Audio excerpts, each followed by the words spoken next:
He's a very successful, educated black man, and he's a hell of a basketball player. But emotions are high right now. They lost the game.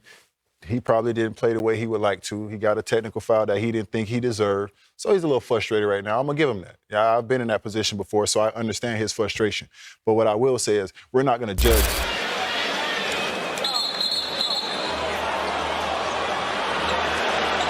Green felt like his arm was held by Isaiah Stewart. Steve Kerr challenges it, and he was correct. It's a successful challenge for goal. The Warriors' dynasty is hanging by a single frayed thread. After another explosive referee clash, this one captured live and spreading like wildfire, team owner Joe Lacob has reached his breaking point. Sources inside the organization confirm Lacob has delivered a final warning to Draymond Green. This isn't about a fine or a suspension. This is an ultimatum from the top. Change now or your future in Golden State is over. This is the story of the incident that crossed the line, the owner's private fury, and the moment that could fracture a championship core forever. And I'm not an angry black man. I'm a very successful, educated black man with a great family.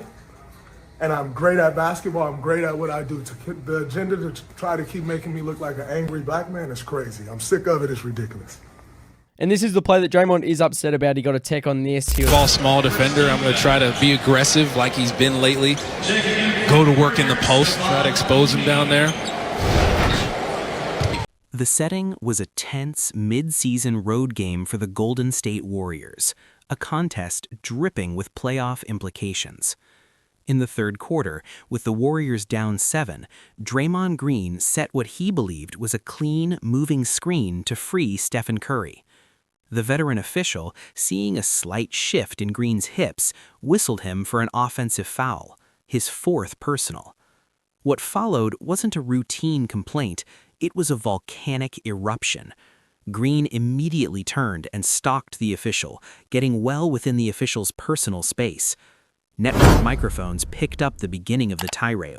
"That's weak. You're inventing that. You're better than that." As the official turned away, Green continued, his voice rising to a shout that echoed in the arena. While the broadcast audio was cut, lip readers and sources close to the official's locker room later confirmed Green unleashed a stream of personally offensive language, attacking the referee's competence and character in terms that crossed far beyond the normal bounds of competitive frustration. The technical foul was immediate, but the damage was done. The clip, isolated and amplified on social media within minutes, showed not a passionate leader, but a seemingly uncontrollable veteran berating an official in a humiliating public spectacle. It was the latest in a long line of similar incidents, but the visceral, clear audio of the initial outburst made this one feel different. It wasn't just a technical, it was a public relations disaster for a franchise built on a carefully cultivated image of joyful excellence. The incident didn't just cost them a point, it stained their brand. The clip went viral, but the real explosion was happening in the owner's suite. Joe Lacob wasn't just mad, he was calculating the cost.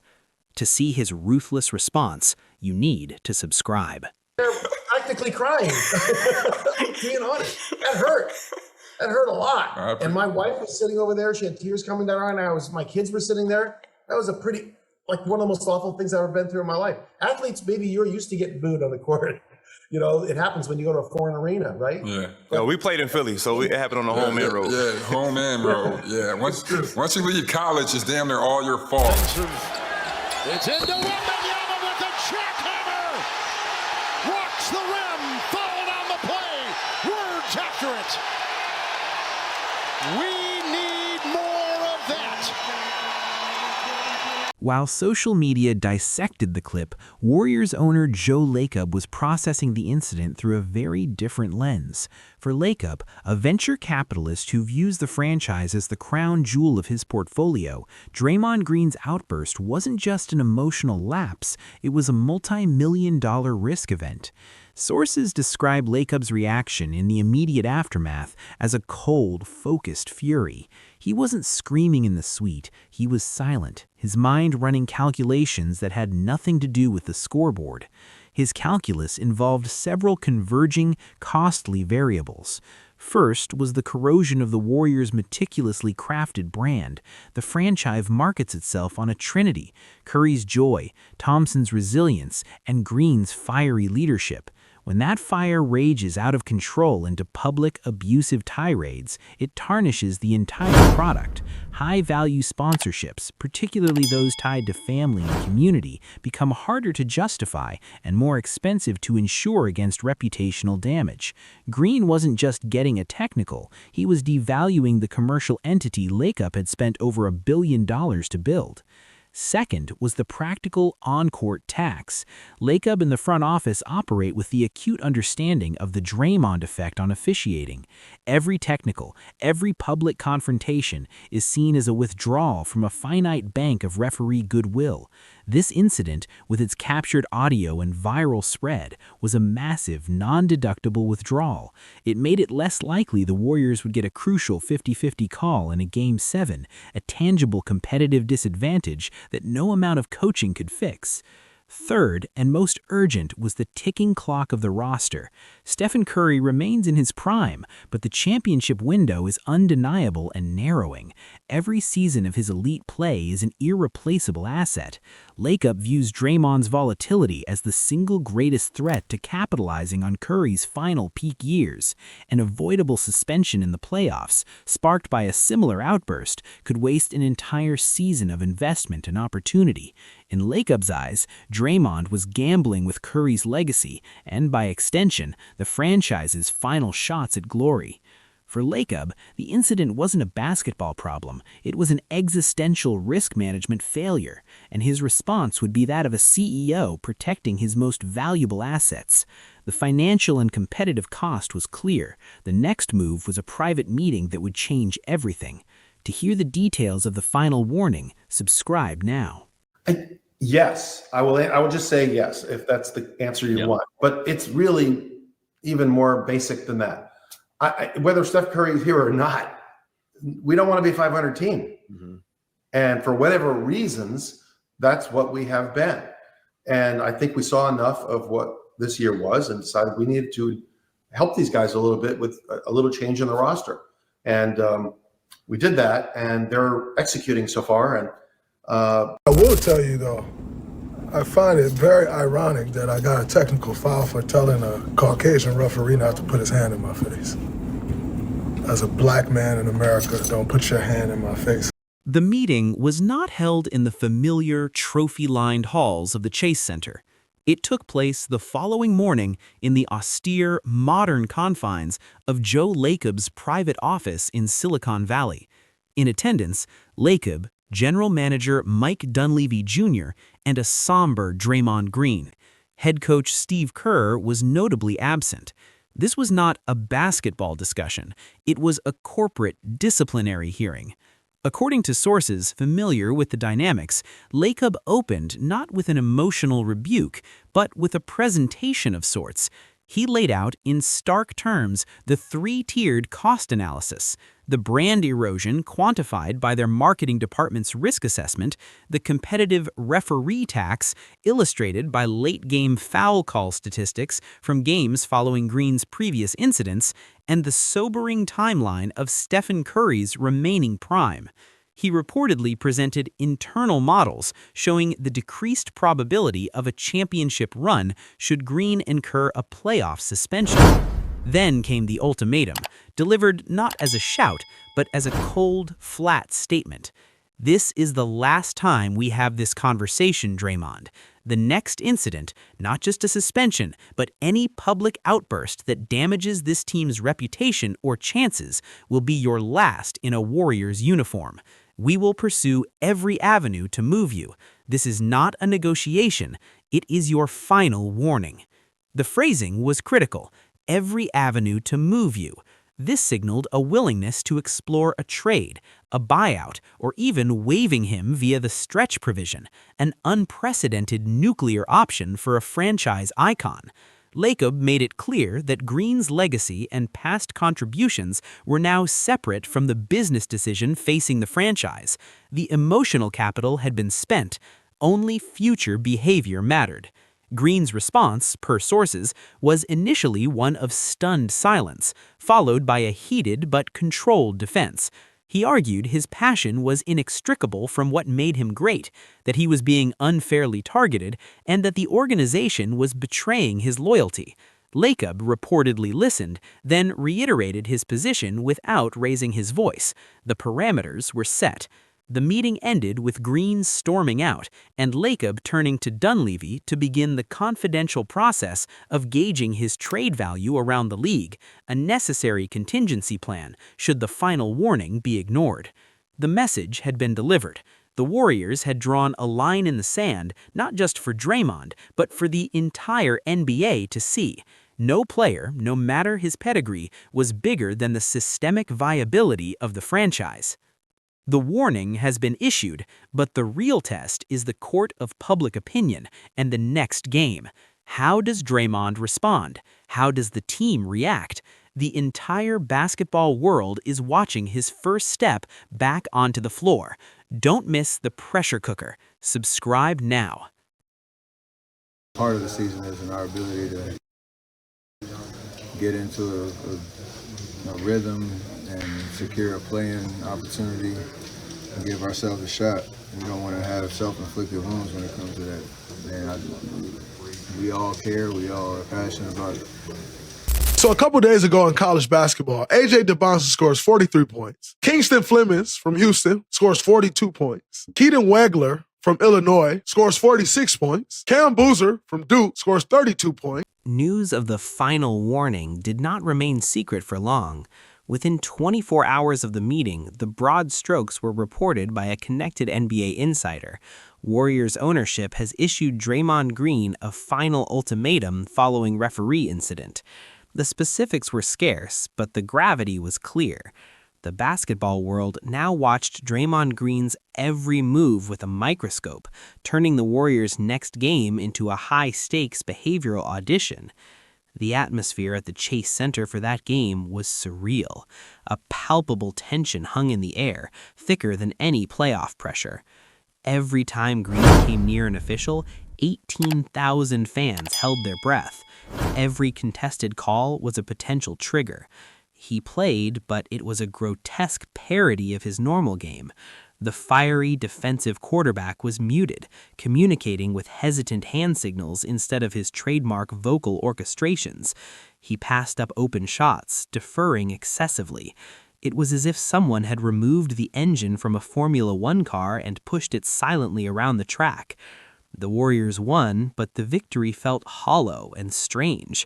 The soul of their defense, the chaotic, intelligent, loud energy of Draymond Green had been surgically removed, and the team looked vulnerable because of it. The post-game narrative was brutal. Analysts questioned if a neutered Draymond was even a net positive.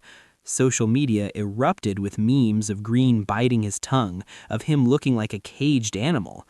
Teammates, publicly supportive, gave terse answers. Steph Curry said, "We need Draymond to be Draymond," a statement that now sounded like a plea laced with anxiety. Steve Kerr acknowledged the unique challenge of the situation. The ultimatum had successfully prevented another explosion, but in doing so, it threatened to dismantle the very competitive identity that made the Warriors champions. Lacob had contained the wildfire, but now the forest was dying from a lack of heat. Containing the explosion worked, but it's killing the team's spirit. The solution has created a new, more insidious problem. The Warriors are winning games but losing their edge.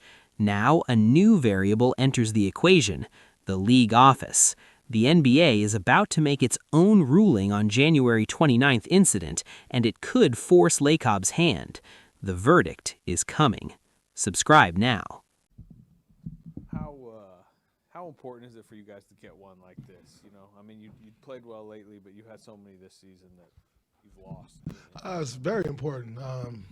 Steph has hit several shots like that down the stretch this year, and we haven't been able to close it out on the defensive end. So it's very important for us to get those stops down the stretch. Where are you at on your own, future here? Oh, I've been here for 14 years. I have no reason to sit and worry about leaving. but if I'm traded, that's part of the business. While the Warriors navigated the fragile peace of a muted Draymond Green, the NBA league office was conducting its own review of the January 29th incident.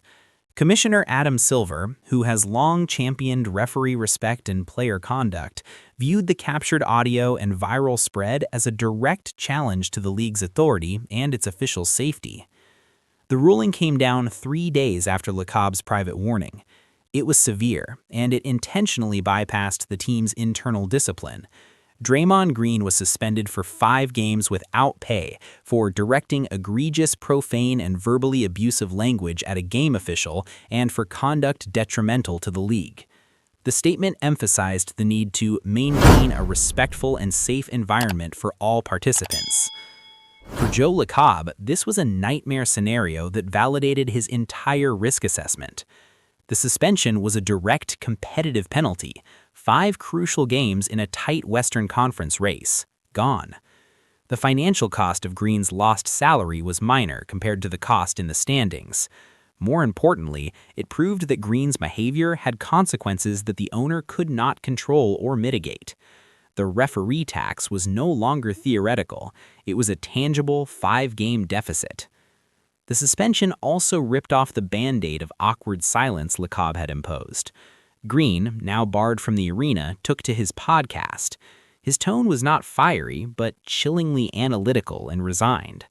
"I own my actions. I was wrong. The language was unacceptable," he began, offering a more direct apology than he ever had before. Then he shifted. "But let's be real about what this is. The league made an example. My owner gave me a warning. I understand the business. I'm not naive. I have to be a version of myself that doesn't cross these lines, even if that version is less effective. That's the reality of my career now." This public acknowledgement changed the dynamic entirely. The final warning was now part of the public record, confirmed by the player himself. The Warriors weren't just managing a volatile star, they were openly presiding over the professional neutering of one with the league's blessing. Teammates now faced direct questions about whether they could win with a self-admittedly diminished Draymond. The story was no longer about a single outburst, it was about the systemic, forced evolution of a cornerstone player in real time, under the glare of the league and his own owner's ultimatum.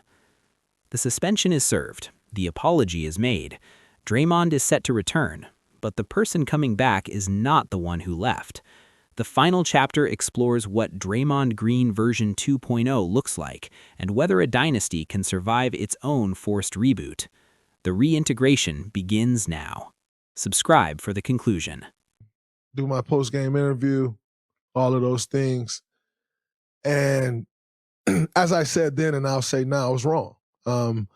I was wrong regardless of what I was trying to do, regardless of it, like none of that shit matters. I was wrong. I accept my fault in that, and I apologize. Not only from that, Jalen Tyson announcing the city of Cleveland as belonging to Donovan Mitchell. Donovan Mitchell is a great basketball player. Donovan Mitchell has not gotten out of the second round in Cleveland. And this is no shot at Donovan Mitchell. Draymond Green's return from suspension was the most highly scrutinized regular season game of the year. He didn't enter to a roaring ovation, but to a tense, observant silence. From the opening tip, the difference was stark. He was engaged, intelligent, and physically present, but the soundtrack of the Warriors' defense was gone.